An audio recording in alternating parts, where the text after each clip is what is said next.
প্রতীক বহন করছে তাদের এই সুসজ্জিত কেন্দ্রের মাধ্যমে।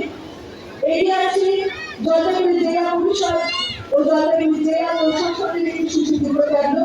তাদের কেন্দ্রের মাধ্যমে তারা প্রদর্শন করেছেন বাংলার বাড়ি।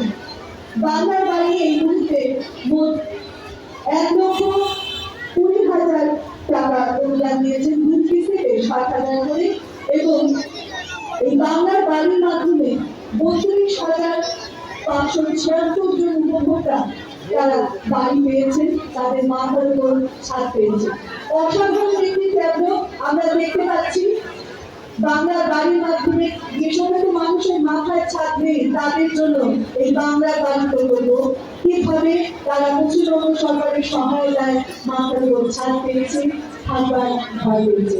অসাধারণ সুন্দর একটি কেন্দ্র প্রদর্শিত হচ্ছে আজকের এই সুন্দর অনুষ্ঠানে।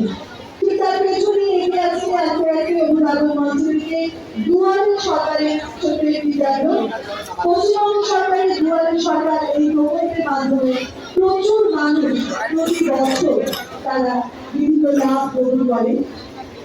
তাদের বিভিন্ন অফিসে ছুটতে হয় না, বিভিন্ন অফিসের ছুটে লাইন দিতে হয় না, পাড়ায় পাড়ায় বাড়ির সামনে, নিজের বাড়ির সামনে তারা বিভিন্ন উপকার তারা পেয়ে থাকে পশ্চিমবঙ্গ সরকারের বিভিন্ন প্রকল্পের সুযোগ।